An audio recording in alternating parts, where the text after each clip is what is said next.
Olá, maninhas! Aqui quem tá falando é a Chan Marçal, diretamente de São Paulo. Qual é o nome desse bairro?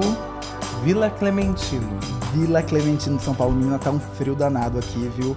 E hoje eu tô aqui pra gravar com uma mana super bacana, super incrível, que eu conheci em janeiro, quando eu vim aqui apresentar a Chica Manicongo, né, com o coletivo das Liliths. Eu sou pesquisadora do NUCUS, Núcleo de Cultura e Sexualidades da UFBA, e membro fundadora do coletivo das Liliths. E hoje eu tô aqui com a Maria Sil para falar um pouquinho, bater um papo, né? E aí, mano, eu queria que tu te apresentasse quem é Maria Sil e a gente vai desenvolvendo essa conversa. Vamos lá? Mana, olá, gente, tudo bom? Primeiro, muito obrigada pelo interesse, pela disposição. Chan, pra mim, é uma referência. E a gente se conheceu pessoalmente em janeiro desse ano, né? Mas já nos comunicávamos em redes sociais. E essa troca, o seu trabalho, a sua pesquisa e o seu levante pessoal me levantou também. Sou Maria Sil, eu sou cantora, atriz, performer e produtora cultural lá de São Vicente, do litoral sul do estado de São Paulo. E tô agora passando 2 meses aqui na capital, numa residência artística. Eu posso dizer que num sentido de entendimento do meu real desejo, meu real entendimento da importância da arte. Qual arte, para além de fazer arte, qual arte eu queria fazer? Começa em 2015, quando eu lanço uma música sobre ser uma corpa que vive com HIV, que é uma música chamada Olhos Amarelos. E lá, 2015 não, tô louca, 2016, final de 2016, começo de 2017. E de lá pra cá venho pensando nesses lugares assim de narrativas, a narrativa desse corpo que vive com HIV, a narrativa desse corpo que é transvestigênero. E aí? Certo, mano, não, mas é super só pra se tranquilo. apresentar, né? Era. Mas é isso. E aí, eu acho que é um gancho, justamente tu falares sobre a tua trajetória também enquanto artista, né? E eu queria que tu falasses, assim, porque eu me lembro que quando eu também soube da minha sorologia, eu fui pesquisar, né, pessoas que estavam também nessa efervescência para falar sobre, né? E aí eu descobri Maria Sil, que tinha lançado na oportunidade uma música, né? E que depois deu origem a um clipe que era Olhos Amarelos. Eu queria que tu falasses um pouco sobre o que foi Olhos Amarelos para ti nessa tua trajetória e de que forma tu tem pensado também, por exemplo, mana, a arte enquanto ativismo também nas suas produções, né? Eu até o momento, né, eu não tô ligado a uma instituição assim. Então, se eu cometer alguma gafe, você me corrige, você me oriente, assim, Não, né? a gente tá aprendendo juntas, mana, sempre. Eu não sei muito tecnicamente sobre esse termo ativismo. Eu nunca parei para ler, sabe? Qual a origem, quem pensou isso, mas muito leigamente, de forma rasa, eu me identifico. E tive alguns momentos de conflito, assim, sabe? Poxa, eu estou fazendo arte ou eu estou fazendo ativismo, né? Mas hoje, quando eu olho para minha trajetória, eu tenho Vênus em Virgem, então eu vou falando, assim, me perco, né? Tudo bom? Eu vejo que ela é muito ligada ao movimento social.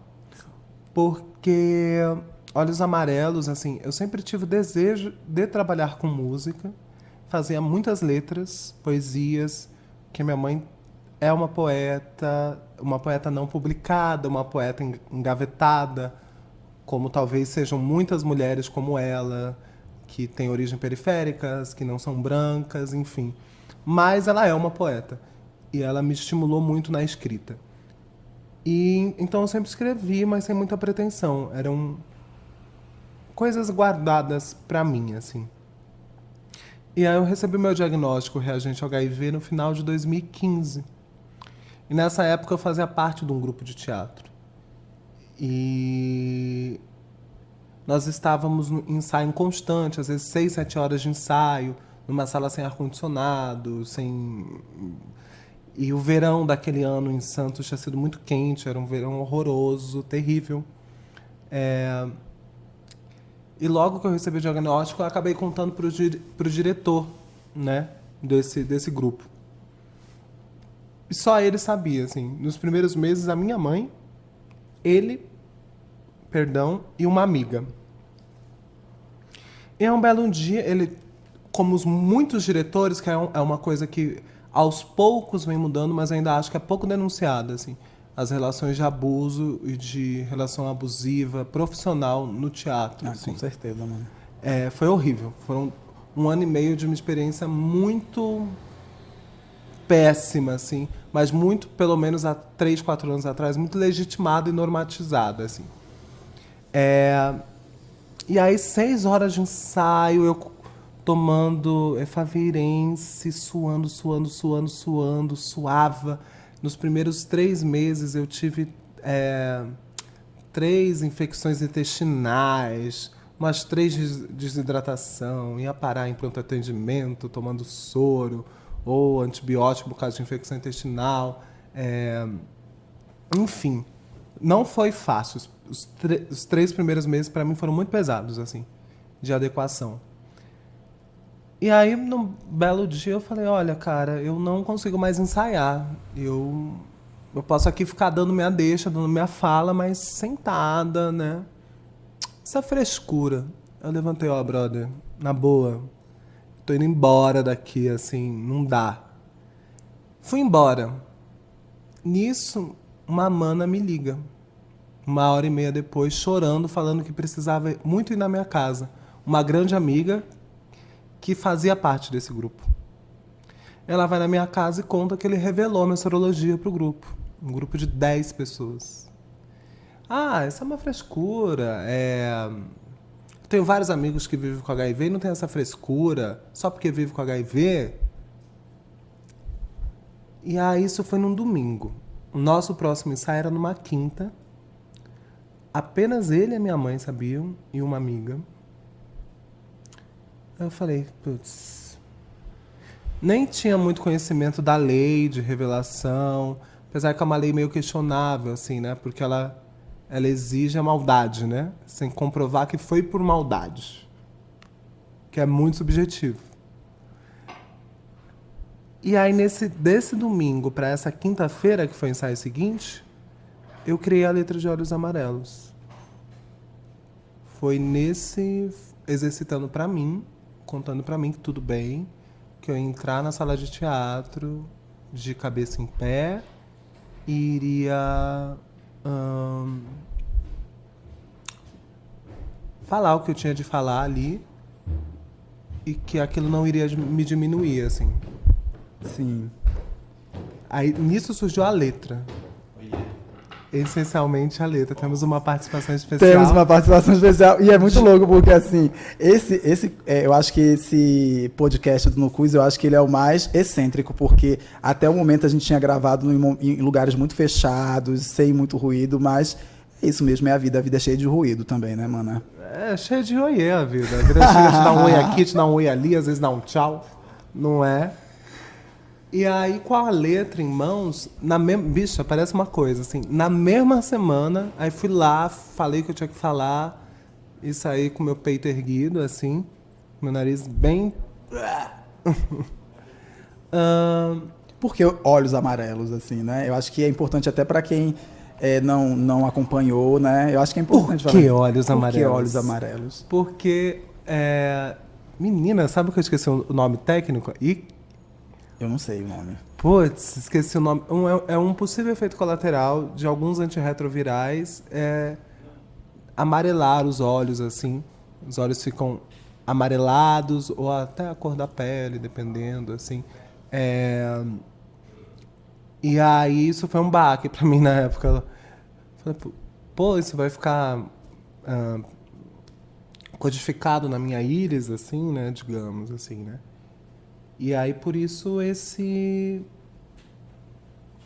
materializando, assim, trazendo já essa corporidade, essa possível corporidade, enfim. Porque eu fiquei um tempo com uma medicação que trazia esse efeito colateral. Sim. Depois, né, tu vai dando prosseguimento a vários trabalhos, nesse sentido que são trabalhos autorais, né? E eu acho que, de alguma forma, bem demarcando também esse lugar de uma artista trans que vem falando também sobre a sua condição atual, a sua realidade, seu contexto atual, que é viver com HIV. E aí tu lanças, depois de um tempo, o Manifesto Humus, né? Eu queria que tu falasses também um pouco sobre o Manifesto Humus. E eu acho que engatando também, falando sobre o teu novo projeto. E aí a gente vai conversando outras coisas que também tenho curiosidade. Eu acho que é bacana a gente tensionar também nessa conversa. Eu queria que tu falasse sobre o Manifesto e sobre esse teu novo projeto, que é o EP A Carne, a Língua, o Vírus. Exatamente. O Manifesto Humus era uma música que foi gravada no meu primeiro EP em 2000. Ai, o Adam, ele é o produtor musical. Acabou de chegar aqui. Sim. Ele é o produtor musical da versão do Manifesto Humus, a louca. Nossa, pode crer. E aí, tinha gravado essa música em 2017. Queria regravá-la numa outra sonoridade, enfim. E aí o Adam topou e pensamos uma outra sonoridade para ela. Ele fez a produção musical, rearranjou, enfim. E ela também é muito engraçado, né? Às vezes eu me sinto meio mas assim, ela também nasce de um momento de tensão, que foi uma agressão física que eu sofri lá em Santo São Vicente, bem na divisa das cidades até. E aí também foi um processo de cura, sabe? Então a letra esse solo seco comerá meu... Como que é? Esse solo seco comerá meu corpo que virá, renascido desse meu suor que ele vai beber. Renascido desse meu suor que ele vai beber. Com meu canto... Com meu canto o quê, amiga? Vai, com meu canto triste faço melodias, eu acho. Minha mãe é poeta, eu sou poesia. Minha mãe é poeta, eu sou poesia. Eu sou o pé, é tudo que a gente conversava aqui em off. Eu sou o pé e o chão do mundo. Eu sou do chão o alimento. Eu sou o pé, eu sou o chão. Sabe, pensar que a gente é ancestral. Sim. Que a gente é antiga. Que a gente está desde que todos estão. Que a gente não é uma invenção nova, que a gente não é pós-moderna. Né? Então eram umas reflexões assim, de autoestima. E bem no momento assim, de nem tanto se entendendo enquanto um corpo trans. Talvez se entendendo lá em camadas, assim, né? E aí essa música foi regravada no final do ano passado, no final de 2018. A gente gravou um vídeo manifesto dela fazendo uma intervenção artística em Santos, assim. Fizemos um mural com o nome de 350 LGBTIs executados. Então, em Santos? Não, no Brasil de 2017. A lista... A gente pegou a lista do grupo gay e pegamos da ANTRA também.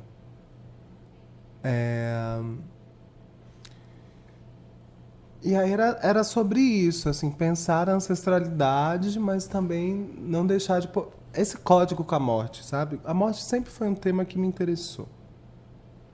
E aí se perceber um corpo, se descobrir um corpo vivendo com HIV, tensiona isso mais, né? Mas eu já era atenta. Eu não tinha muito esse olhar bem ocidental de negação. Sempre fui muito sensível, talvez por uma trajetória de vida que foi muito atravessada por mortes violentas, enfim. Então, tem isso assim também. Mas sempre tive um alerta. E eu não podia falar só da nossa ancestralidade sem falar a que peso, de que forma ela é construída, né? Em cima de genocídio mesmo, né? Em cima de vidas curtas, de mortes muito violentas, de desumanização, né? Eu falei do manifesto. Sim, mas é isso, tá dando continuidade. Aí eu queria que tu falasses desse teu novo trabalho, né? Que é o EP A Carne, a Língua, o Vírus, que eu já achei o nome bem babado, assim. São palavras bem fortes e eu acho que fortes dentro do contexto também ao qual ele se propõe, né? Uhum. Queria que tu falasses um pouquinho. A Carne, a Língua, o Vírus é uma parceria com a Malca da Trava Business e com o Andrei Hag, que é um fotógrafo e videomaker lá da Baixada, que é um cara muito talentoso. E eu fiquei um ano assim sem conseguir produzir música por conta de dinheiro mesmo, né? Pensando caminhos. E aí essas pessoas toparam, apresentei a lógica do projeto e elas toparam fazer esse projeto com o que fosse possível. Como fosse possível fazer. Ele é uma reflexão sobre ser este corpo trans vestigênero que vive com HIV no ano de 2019. Mas para propor essa reflexão, ele faz um diálogo de olhar para a construção social da AIDS, né? Então ele tem só apenas, eu chamo de EP visual de um filme, né? Eu e o André, a gente tem questionado assim. Pode ser um mini filme de 6, 7 minutos, deve ficar em torno disso. Mas eu não vejo muito como um videoclipe. Acho que tem mais alguma camada, assim.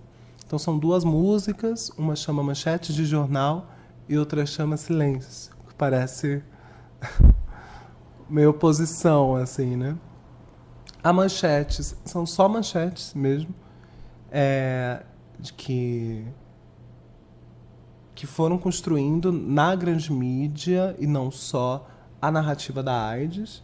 Então é uma música só com manchetes de jornal. E a outra já é uma reflexão mais poética, mais dando a fala deste corpo, esse corpo que é atravessado por essa construção, por essa narrativa que vem antes dele, que é cruel, que é desumanizadora. E o que ele propõe, né? O que eu proponho nesse contexto. E o que esse corpo propõe agora, assim, essa realidade, essa tua atual vivência, assim, o que tu tem pensado? E aí eu tô te perguntando isso porque também faz parte das nossas discussões, não só virtual, mas essa é a segunda oportunidade que a gente está tendo, eu acho que presencialmente, da gente conversar sobre alguns tensionamentos que perpassam as nossas existências. A nossa segunda presencial, gente. Não é, Bisa? Louca. Que é justamente assim, eu queria que tu falasses um pouco, assim, sobre o termo transvestigêneres. É isso, né? Falar um pouquinho.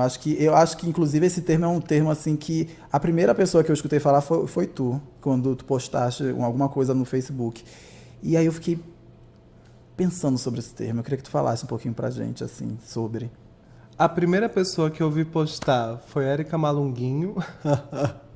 E depois eu vi que o termo parece que ele foi cunhado em mesa de bar pela Indianara Siqueira e pela Erika Hilton. Que é pensar que o corpo trans, né, ele é a sua veste, é o seu gênero, é a sua tensão de gênero, é a modificação corporal também, é uma série de possibilidades é plural, né? Eu acho que o que eu entendo assim, eu fui procurar o texto onde elas lançam esse tema, eu acho que faz tanto sentido, eu acho que é sobre pluralidade. É pensar que corpos trans são plurais, né? Que é o seu corpo trans, a sua travestilidade, não necessariamente está codificada, corporificada nos mesmos códigos e da mesma forma e nos mesmos afetos, porque eu acho que há escolhas que são afetivas também, que a minha, que a da Charlotte, que é a nossa amiga que está aqui. Que a gente está inclusive na casa dela, que a gente né? está aqui na casa dela. E que horas são agora, mana? Temos quanto tempo? 20 segundos. A gente tem 20 segundos? 20 segundos, mas o horário agora é o quê? 11h30, meia-noite? Aqui em São... 11h15, meu amor. Já passou 20 minutos? Já, rapidinho. É bem rápido. Bicho, eu tô chocada. Mas vai, continua aí, que a gente passa pelo menos mais 1, 2. Ai, gente, e eu acho que é sobre isso, sabe? Eu acho que elas acionam nesse lugar, assim. Eu acho que talvez a última pergunta para a gente encerrar aqui é como é que tu tem percebido, por exemplo, esse movimento da arte e com esse demarcador da AIDS, do HIV, aqui na cidade de São Paulo? Assim, como é que tu tem percebido isso enquanto artista? Eu estou falando, até porque eu tenho percebido que há uma certa insurgência desses corpos positivos, sobretudo artistas que vêm falando sobre HIV/AIDS, né, no Brasil de forma geral. Assim, eu queria, sei lá, que tu falasses assim, o que tu tem pensado sobre isso, qual é a realidade que tu tem percebido aqui em São Paulo? O que eu percebo dos que eu conheço é. ahn, e aí eu vou até voltar lá. Quando eu gravo Olhos Amarelos, eu só gravei porque eu.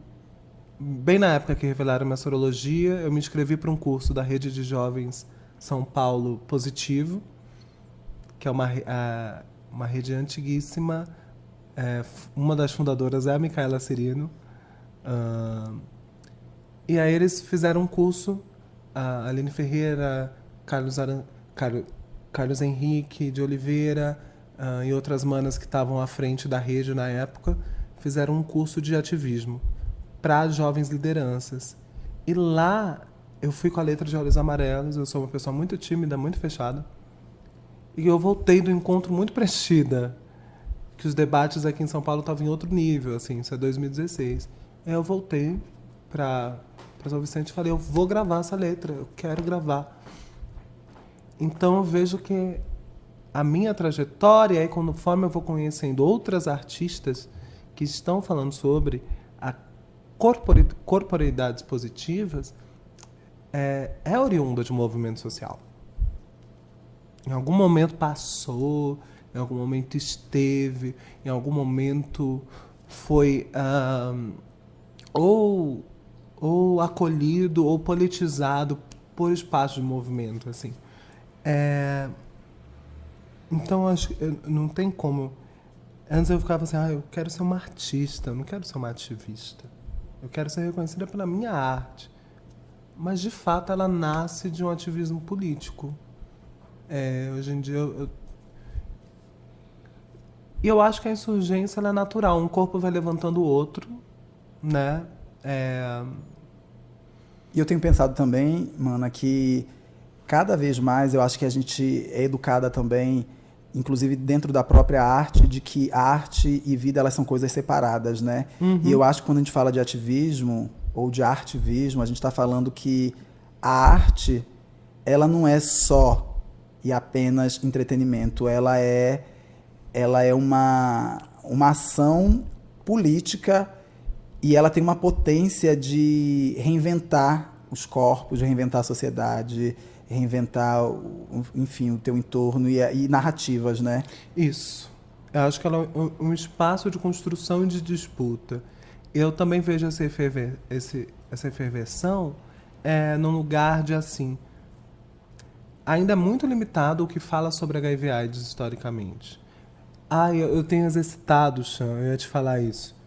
Também, né, não adjetivar, não humanizar um vírus e uma doença, e um quadro infeccioso. Então, me corrigindo, assim, que eu tenho treinado, os trabalhos até o momento, a grande maioria desse pouco que conseguiu falar sobre corporeidades positivas, ainda são sobre gays cis brancas, na sua grande maioria. Então, acho que é isso também, sabe? Uma insurgência de outros corpos, outras vivências que também vivem com HIV, mas são atravessadas por gênero, por classe, por raça, se insurgirem também. Não que sejam posteriores, às vezes são anteriores, mas assim, a começar a disputar espaços para pluralizar o debate, que é essencialmente de corpos, né? Pensar AIDS é pensar corpos, né? E eu tenho pensado também que cada vez que a gente fala, a gente também reinventa também, né? E o quanto é importante a gente falar cada vez mais sobre isso e falar por um viés. Estava conversando com o Leandro Noronha e era justamente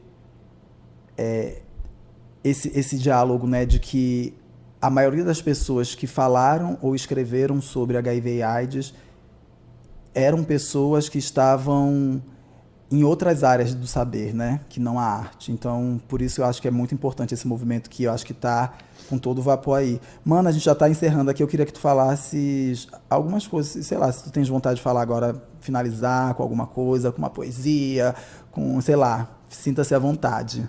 Inclusive, tu declamaste uma poesia da tua mãe que eu achei super incrível, de Tancredo. Eu achei incrível.